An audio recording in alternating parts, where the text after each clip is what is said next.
Hello and welcome. Today I'm going to give you a little tutorial on how to make my nut butter flourless cookies.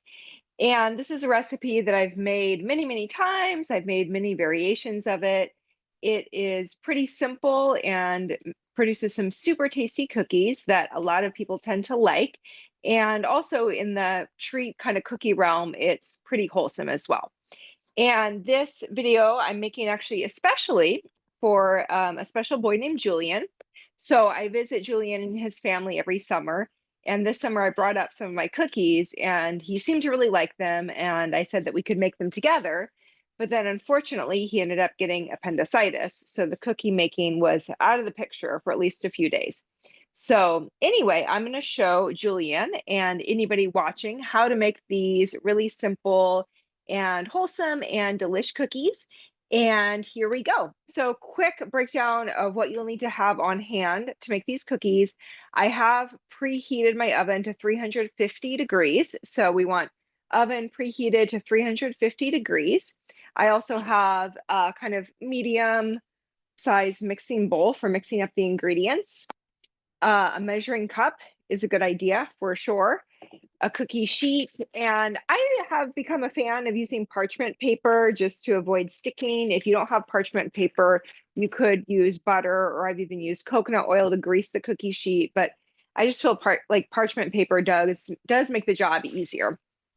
And then as far as what nut butter to use, today I'm actually just using a nice simple almond butter, a nice crunchy almond butter. I have made these cookies with peanut butter. I've made them with almond butter. I've made them with sunflower butter. I've made them with a mixed nut and seed butter. So it's really whatever you like. And obviously, if you have any allergies or sensitivities, then pick something that you like and that works for you. And then also I've got so we've got the nut butter, we've got eggs. So I've got a couple eggs here. Let me not break them. Sugar of some sort. So I'm using a coconut sugar, a little bit lower glycemic than like a regular white sugar. So I like coconut sugar for these cookies. I've never tried it with date sugar. I feel like that would work well. I've tried it with turbinado, but I actually found it to be a bit too grainy. So, sweetener of choice there, preferably going for something, a little less refined. And then I like to add chocolate chips. Of course, that's optional. I've also done these with raisins and chocolate chips. Super delicious as well. Just a semi-sweet or dark chocolate chip or chunk works great, whatever you like to use there. I like to have a little vanilla extract, not 100% required, but definitely adds to the flavor. And then a little cinnamon is nice as well. So I've just got some organic ground cinnamon here. Cinnamon is great. I've also added cardamom and ginger to these cookies. If you like to play around with other spices, that's good. But I feel like, first time making something, it's good to keep it simple. And then you can always get a little more complicated as you experiment, and you'll probably come up with your own variations. I've even added oats to these cookies before, and that came out really good also. Okay, so let's go ahead and get rolling here. So one thing I like about this recipe, as I've mentioned, it's really simple, straightforward, and easy. And even to remember the ratio of ingredients. So it's almost a 1:1:1 ratio for your base ingredients. So I consider the base ingredients of this recipe to be the nut butter of choice, the eggs, and the sugar, because that's basically what you need to make this recipe go. And then everything else is kind of optional add-ins. So 1 cup of nut butter to 1 egg, and then it's 1 cup of sugar, but I usually take away a little bit, so it's not quite so sweet. So it's like you kind of have that baseline in your head of 1:1:1, but then a little less sugar to make it not so sweet. So for instance, if I'm doing like a small batch, like maybe 12 to 15 cookies, I'll do 1 cup or 8 ounces of nut butter, 1 egg, and then I'll do like 3/4 of a cup of sugar because I feel like that's plenty of sweet.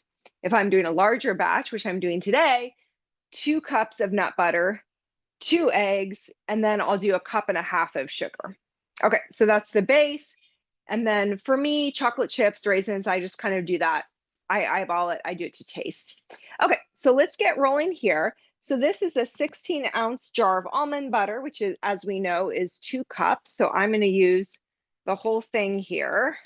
So you just have your oven preheated to 350 degrees, get out all your ingredients, get out your mixing bowl and your spoon. I'm just using a large kind of soup spoon here. You can obviously use a wooden spoon if that's what you prefer. And since I did kind of pre-stir this almond butter, but since I'm using the whole jar, it's not such a big deal about getting that pre-stirred. The other thing I also didn't mention that I do like to have on hand when I spoon out these cookies is an ice cream scoop or a cookie scoop. I know that there are cookie scoops out there. I actually just use an ice cream scooper, and it's not required, but I feel like it does make a little bit of a neater cookie ball and a little less mess that way. So I just have an ice cream scoop too. Okay, so we've got that. And then we'll do our 1.5 cups of our coconut sugar. So this is a 2-cup Pyrex. We'll do 1.5 cups.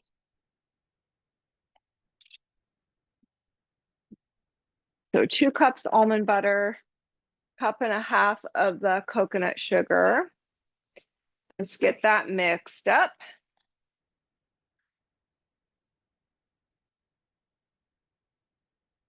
Yeah, and I've made these cookies or variations of this cookie so many times, and I feel like they usually tend to be a crowd pleaser. I've definitely brought them to potlucks, given them as like birthday treats to people. The nice thing about them is that they definitely are a treat, but they're not like so super sweet. Sometimes I even just take them as like a little energy snack during the day. I teach a lot of classes. I teach a lot of yoga and Pilates classes when I'm out and about in the world. So I like to always have a little food on hand so I can have some nourishment between gigs. So I do feel like they function well that way also. Okay, this is starting to get a little dry now, this mixture. I don't know if you can see this. I'll give you a little peek in. So starting to get a little dry. So we're gonna add an egg in now. Well, we got our eggs there, just some regular old organic eggs, whatever you've got around, whatever you can get a hold of. So this recipe is gluten-free. It's obviously not vegan because it does use eggs. I have made a vegan version once or twice. I think I used like applesauce and maybe even pumpkin puree to replace the egg.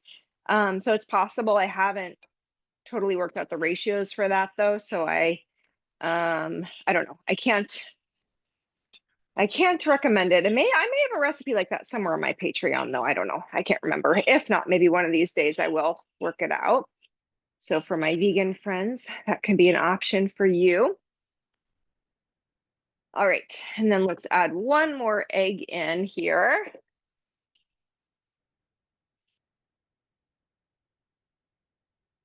We've got that going. Need a little napkin there for my thumbs. Yeah, to be honest, and I'm not much of a baker. I'm a little bit more of a cook. I feel like one nice thing about cookies is, you just be careful the baking time for sure, but I feel like the chemistry with cookies isn't so complicated as it is with some other baked goods out there. So it's a nice place to start if you're just kind of learning to bake. Yeah, pretty hard to go wrong with these. There is one little trick though that I will get to when it's time to actually put these cookies in the oven. Okay, let's add in our vanilla extract. So we'll do 1/2 teaspoon of vanilla extract. I have actually made my own vanilla extract before. I did not make this, but if you have vanilla bean and vodka and some time on your hands, like maybe a few weeks, you can actually make your own vanilla bean extract. It's kind of fun to do. So 1/2 teaspoon of vanilla extract.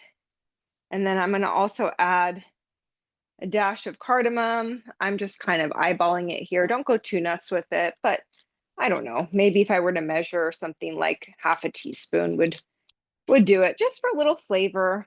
Cinnamon's really good for us too. It has lots of great benefits for our digestion and circulatory system. Of course, 1/2 teaspoon in a whole batch of cookies isn't going to do much, but it does add a little flavor, a little digestive boost. All right, so this mix is coming along, and now we're gonna add the chocolate chips. I just kind of eyeball the chocolate chips, to be honest.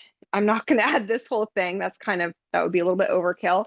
So, you want enough that you're getting several chocolate chips in each cookie, getting a chocolate chip in each bite.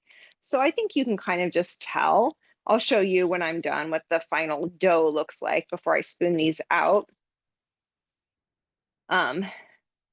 But you just kind of add some in, give it a stir around, depending on how chocolatey you like things. I'm gonna add some more because I like things pretty chocolatey. I don't want to feel like I'm searching for the chocolate chips in each cookie.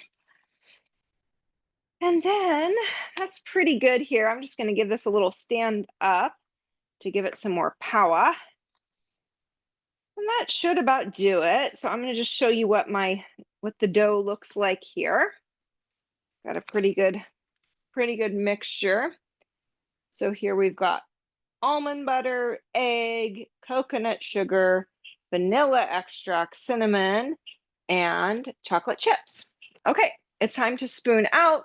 I usually stick to 12 cookies a cookie sheet, or 12 balls of dough cookie sheet. Something about this size is good. And now here's the trick with these cookies. I've preheated the oven to 350 degrees, and I'm going to bake them for 9 minutes. Now I'm going to tell you, at the end of 9 minutes, you may look at the cookies and think, I don't know if they're done.